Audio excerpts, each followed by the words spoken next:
I, M22, cheated on my girlfriend, F22, of 8 years. She's acting like nothing happened. What can I do to try and talk about it? My girlfriend Aniria and I have been together since we were 14. We started dating in year 9 and have been together since. We live together in a flat and have done for about a year and a half. I live in a city that has a lot of students, so there is a lot of pretty affordable housing. Last month, Niria and got into a huge argument over my friend. Josh is a particularly heavy drinker. Josh is the kind of guy who violently vocalizes his opinion, unprovoked, while drunk. I'm not at all unfamiliar with the fact he thought being in an 8-year relationship at 22 was ridiculous. Josh definitely wasn't the main reason for this argument, he was definitely just the tipping point. We had been having petty arguments about anything and everything. This fight was ugly, and regretfully I left midway and said nothing but "I can't handle you anymore" before leaving. This argument happened at around 6 p.m, and by 10 p.m. I was getting drunk with my friends at a club. Josh was obviously there among my other friends, and we just got drunk and talked about how I'm still young and have so much to do. The whole night I just kept drinking.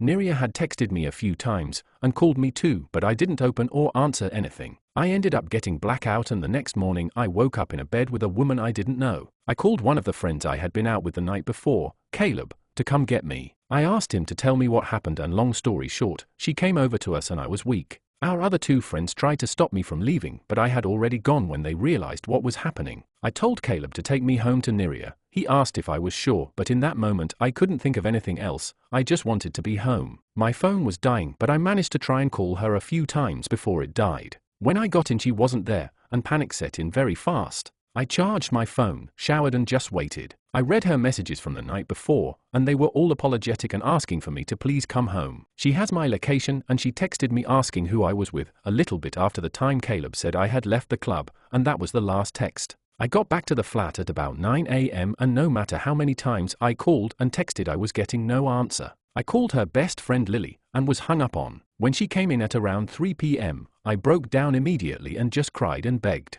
She didn't cry or anything, she just held me and told me it was fine and that we're fine. I apologized about the yelling before leaving and explained what happened. She was patient and quiet. I could tell she was hurt, but it was clear she was trying to calm me down first. That was about 4 weeks ago, and we haven't talked about it since, at all. Anytime I try to bring it up, she just kisses my cheek and shakes her head a little. We're still sleeping in the same bed, having breakfast together and doing things together as a couple. I was planning on proposing this year, but I don't know how to talk through this with her. She gets visibly upset when I try to approach it, but I know we can't leave it. A couple nights ago was our first try at being intimate since I cheated, and she broke down in my arms, and it was the first time I've seen her explicitly cry over what I did. I held her for a bit and then ordered us food while she showered and got cleaned up. I made this Reddit account explicitly for us. I want to help her and be better for the sake of us. Please just let me know what I can do to make communication about what's happening easier for both of us. Comments. Commenter 1, you cheated and then she had to comfort you. Let me ask,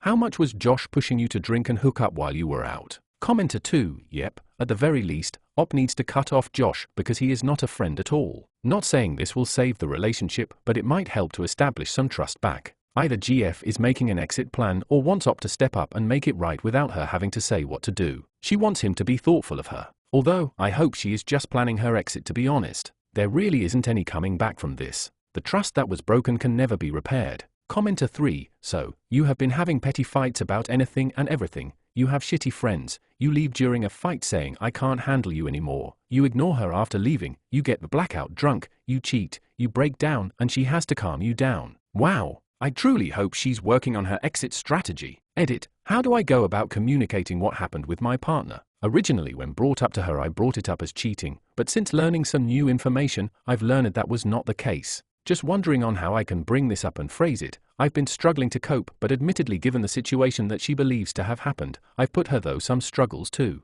Update. This post got a lot more traction than I was expecting, and people who know me in real life figured out it was me. This isn't a throwaway account. I don't intend it to be either. I'm still going to post after and lurk, especially after being recommended subreddits that are around my situation. After initially posting, the heat from the comments got to me a little, and when pressed by Niria, I showed her the post. She was upset that so many people thought that her reaction was due to her own cheating, and that many people were and still are making judgments off of limited information. This obviously ended up opening the conversation on why I made the post in the first place. I don't really want to go in depth about the content of the conversation, but we addressed the petty arguments, my friends, and all that was suggested by those who reached out. Thank you. We agreed that therapy is the best option and that neither of us want distance right now. We're planning to go away to the Lake District for a week, just the two of us. For those who were asking about the gap of time where neither myself or her friend knew where she was with her brother and his wife. As for Josh, point blank, many of you who messaged me privately were correct. I was drugged and essayed.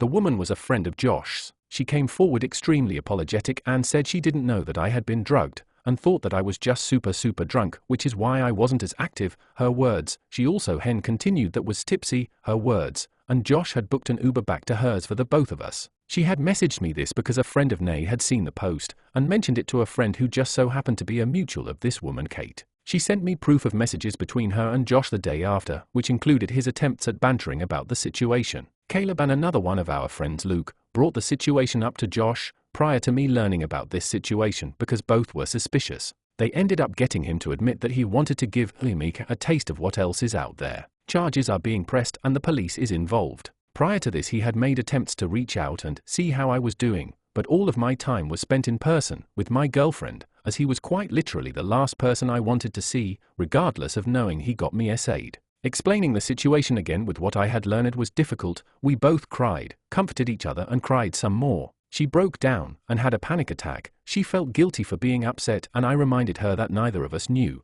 and it's a natural reaction. We spent that entire night just talking and talking endlessly, trying to find solutions of ways to communicate better and be more productive, emotionally mature when handling each other, in the sense of the arguments and disagreements we having previous to this. Thank you to all the people who gave me courage to speak to my girlfriend and see the situation from a different light. The morning after we had calmed by a lot and talked about where we should go from here. My girlfriend was there with me when I went to the police station. I know we aren't going to heal over this overnight, but I am grateful to know this kind of love. I haven't spoken to my friends a great amount, other than Caleb and Luke, but even then since filing I've kept my distance. Some of our mutual friends are mixed on the situation, but their opinions are the least of my concerns. My days are primarily filled with spending the day alone with Niria or around her family and friends. Thank you for all of the comments and advice I received. I am very grateful. To the people who helped me understand that what happened to me was not consensual, and that men are victims too, I owe you my life. I may update again a couple months down the road, but regardless I'll still likely be interacting with posts on this account. Questions: did you get tested for STIs, VOP? Yes, I got tested. In clear. Why would you try and have sex with your girlfriend during this?